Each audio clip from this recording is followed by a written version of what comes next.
What decision will you make, Lady Goldweaver?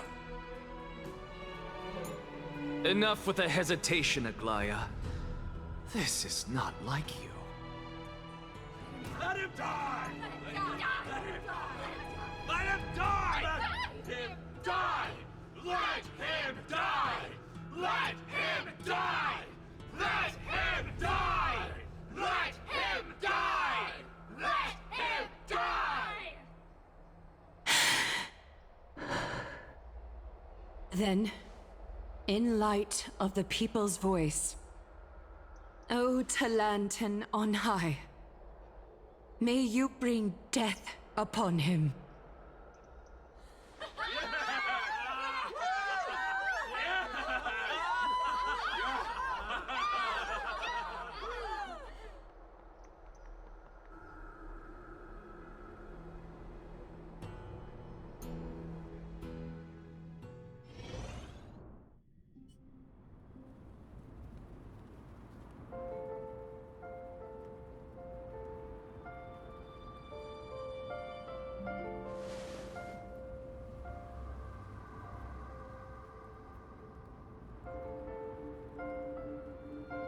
Allow me to reintroduce myself. I bore the name of Castrus while walking among the mortals. And now, I stand as the demigod of death, the living side of Thanatos. Welcome to my realm, where the west wind ends.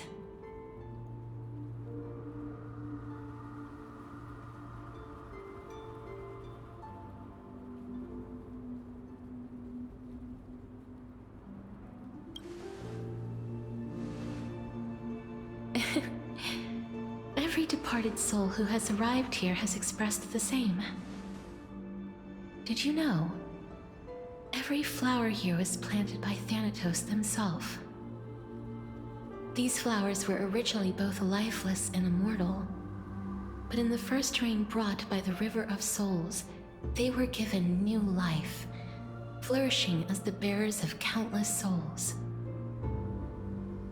And it is my duty as the Master of Death to tend to their well-being and foster their growth in this serene haven. Similar to the structured cycle of life and death in the mortal world, these flowers too shall wither and fade, returning to the earth and then ascending to the sky with mist and tides. Eventually, they will descend to the mortal land as gentle rain. Every soul undergoes the perpetual cycle of reincarnation, albeit in varied forms, until the world meets its end. Yet, sadly, there's no time left for Emporius to wait for when the flowers bloom again. Now, death is the power at my fingertips. It once led the souls of the deceased here, but I shall open the gate of the netherworld and return you to the realm of the living. In exchange, please take the core flame of death with you and complete the flame chase journey. Do not let our work thus far be in vain.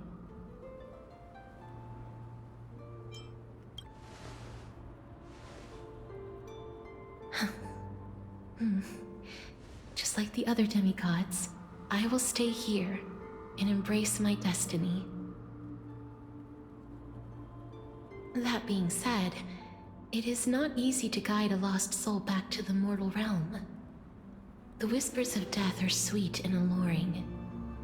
If your determination wavers, you will succumb and be forever ensnared by the netherworld's grasp. Please consider this a one-time exception. I will do everything in my power for the flame chase journey. And for your life, the only life I can save.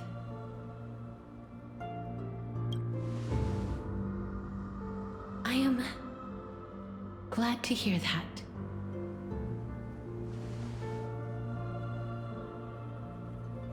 Over here!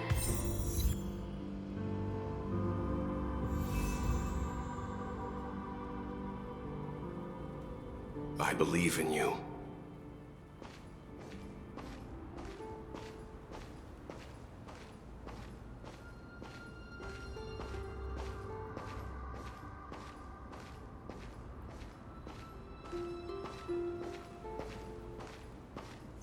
Don't go.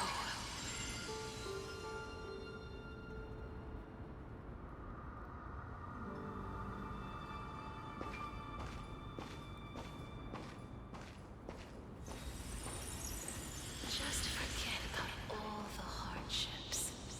Lift your chin up high and step forward with us to war tomorrow! That's right. Keep your eyes on the dawn.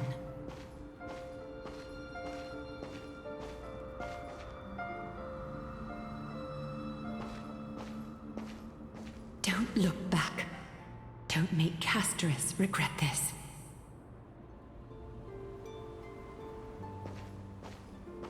Onward. Show me your courage. Partner, we shall become heroes together.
All of this is proof that you once lived. Your soul, your memories, the years you've journeyed through, and the path they revealed, leading you back home. So, continue onward. Do not stop moving forward, and do not let her sacrifice and the support of all who have stood by you be in vain. Over here, friend! Take my hand. Let's go home.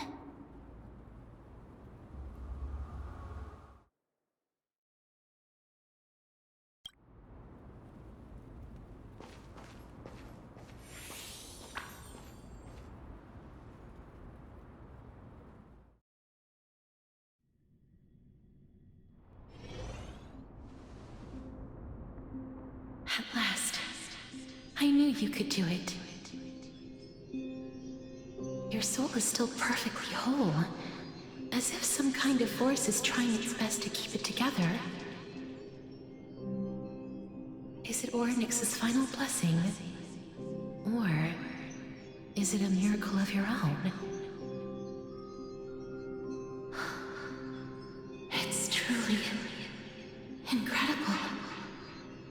Such a strange surge of familiarity. So hard to describe. Perhaps it is fate, once again fulfilling its own design. Or perhaps it is the laws from beyond the sky, so familiar to you, that intertwined our fates long ago.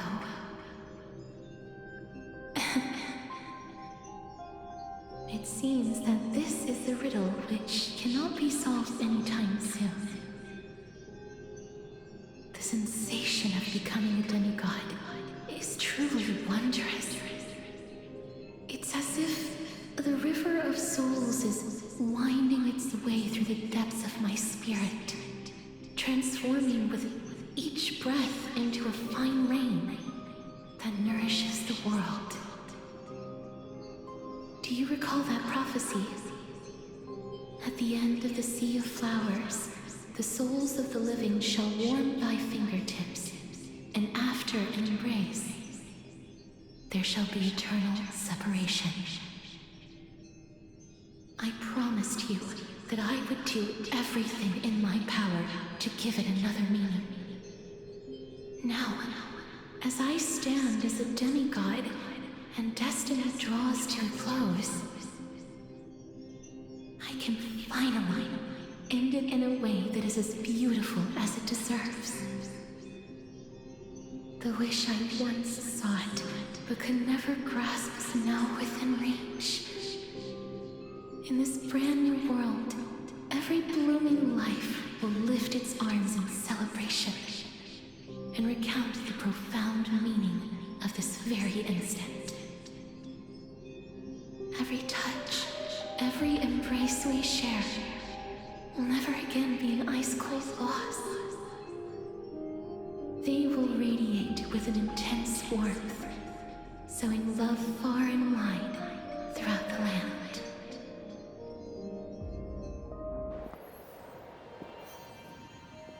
The other shore is very cold.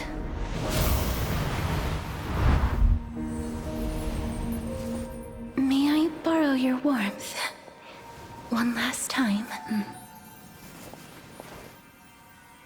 Thank you for fulfilling this wish of mine. The place I'll be going to is what humans call the Land of Sorrows. But with this heartbeat and the residual heat of this embrace, I shall turn the nether realm into a gentle place of rest.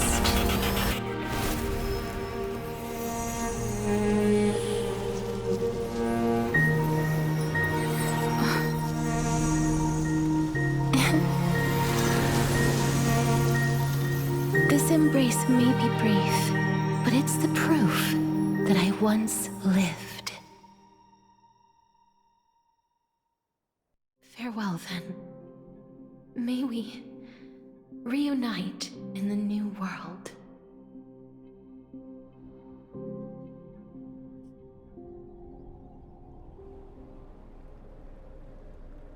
That grand and absurd performance was what you've been seeking your whole life?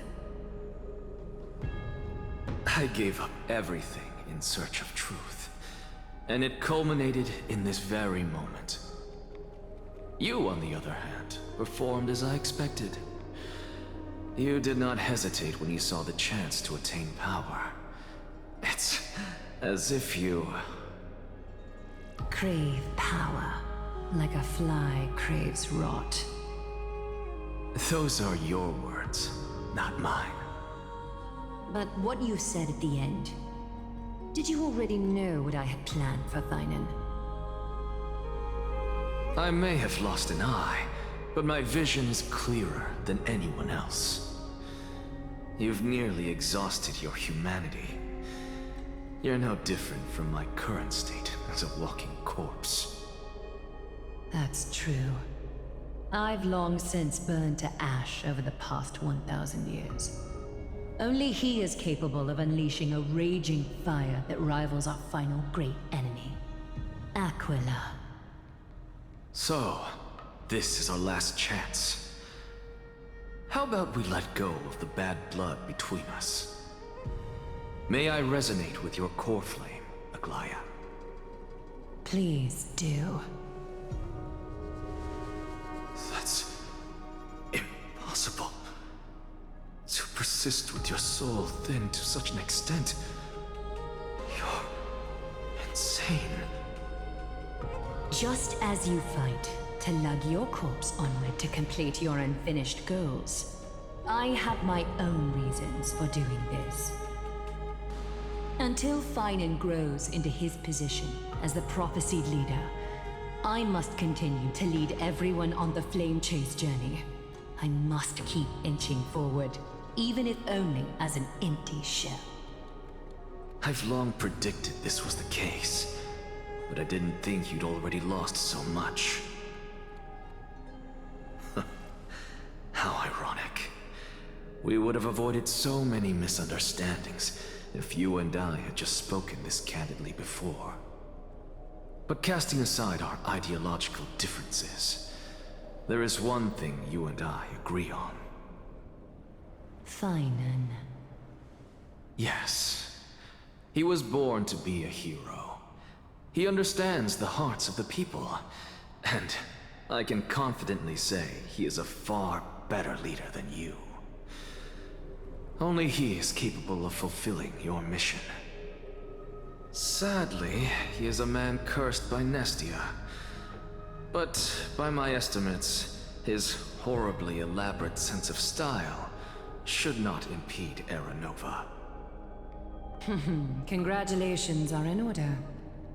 We found common ground at the very end of our destined paths.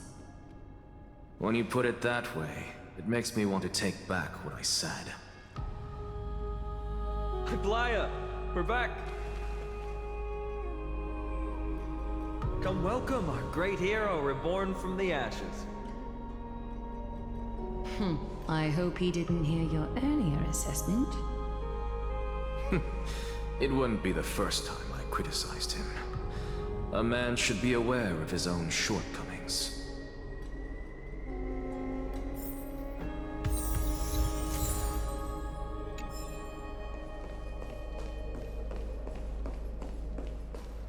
I'm gladdened by your triumphant return.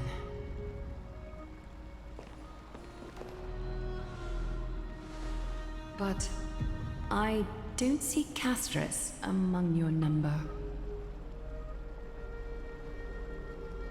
It looks like she not only helped me prove my theory, but helped you fulfill your mission as well.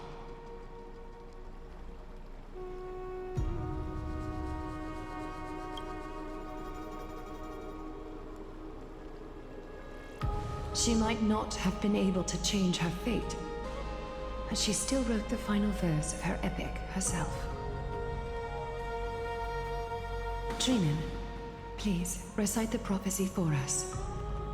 Trailblazer, please surrender that scalding cool flame for us as well. You are the only life she ever saved by her own hand in her 1,000 years on this earth. I believe no one is more qualified for this noble task.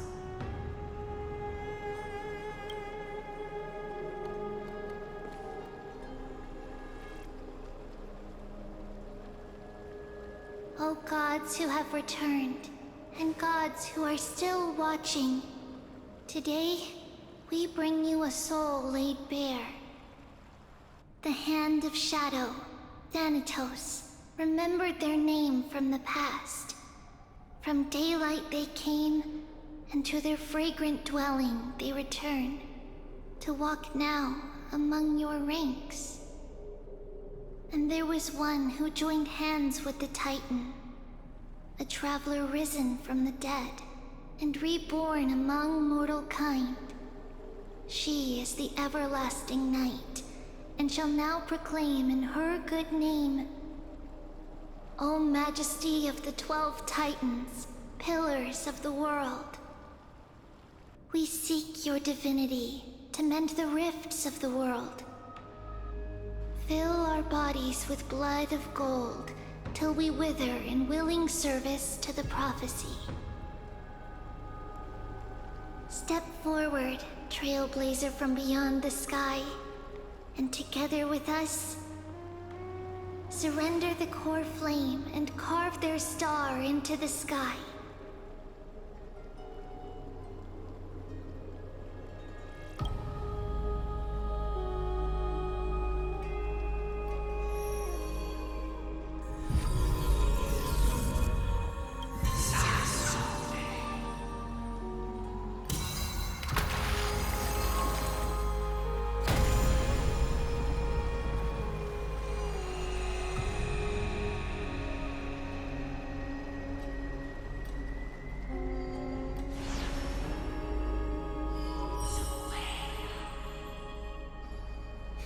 constellation for death.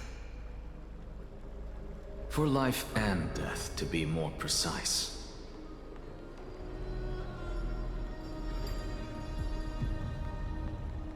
Look! It's...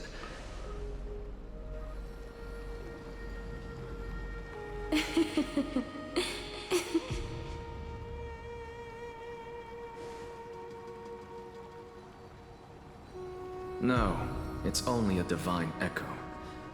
I think she's here for the trial.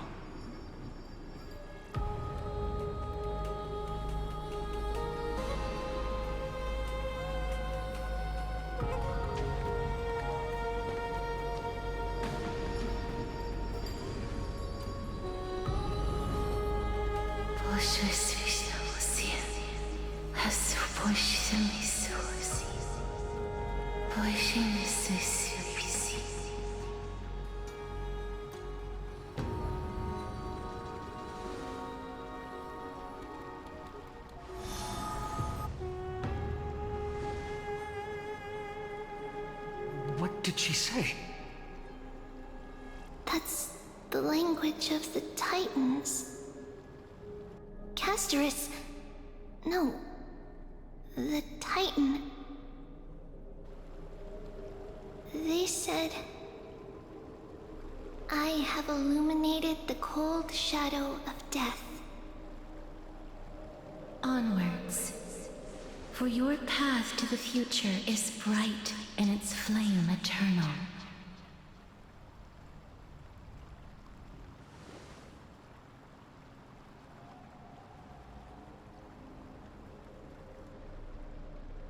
Do not forget.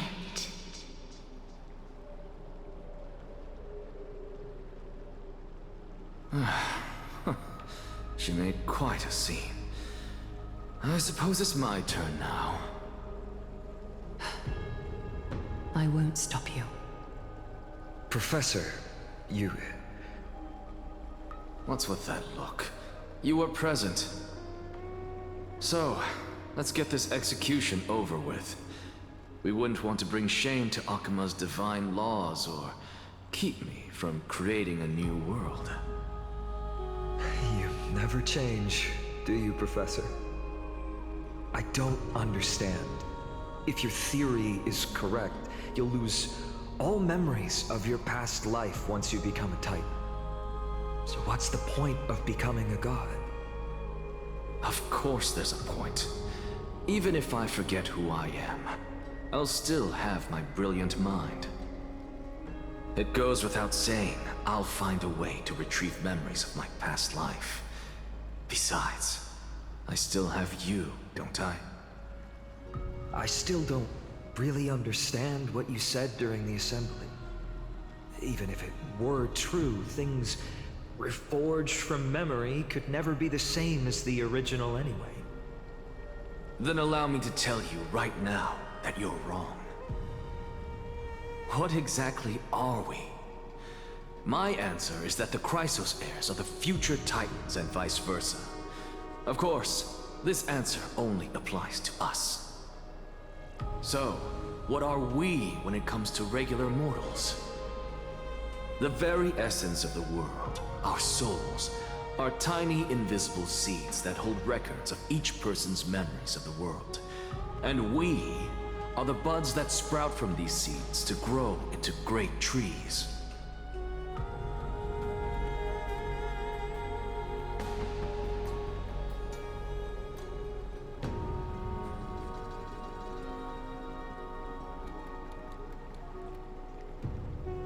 Is that what new sporism means?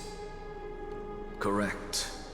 Once our physical bodies are born, we become new extensions of the world. From there, we plant our seeds into someone's memories, and then scatter them into the hearts of countless people in the future. Just as seeds are affected by their environment, so too will our appearances differ across memories.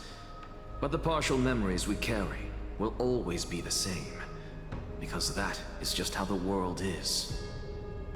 To destroy our very existence, one must destroy the world itself. But we have someone who will still live on with his perfect memory. That person is you, child of Kefali. This is what it means to be the world-bearing Titan. So, carry everything of this world and live on. Don't disappoint those most precious to you. Don't disappoint Lady Goldweaver. And especially, don't bring dishonor to my theory. Anaxa, I swear to you, I'll lead everyone to our reunion in the New World.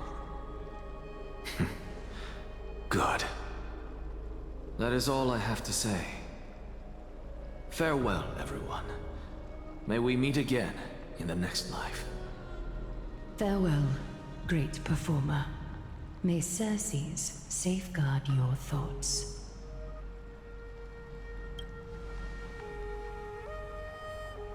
Are you satisfied, Honorable Titan? Very. I hereby swear I have borne witness. Anaxagoras of the New Sporists and the Grove of Epiphany has successfully overcome the trial of reason. Thus, I shall confer upon you these words.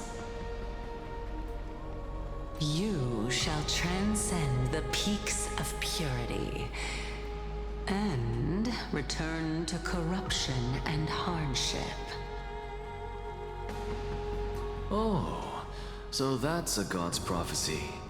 It sounds like you just rephrased my past, present, and future. Ah, Circes. Is that all you've got? Well, you've already transcended the peaks of purity, and you were never the type to give me any leeway. That is true. But I do still have one question. I knew it. What is it? Maybe we're thinking of the same thing. As you've so boldly stated, we and the world itself live on through the memories of others. If that is the case, whose memories did the very first new spore sprout from? How should I know?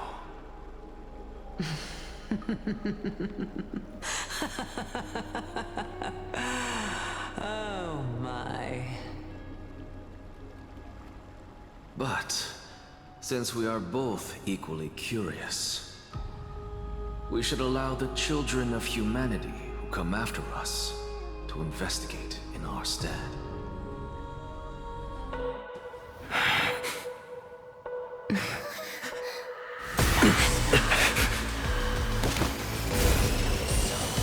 Rejoice, Circes. I sow the seeds of suspicion in the new world with your soul! And now, the objective is complete. That is all.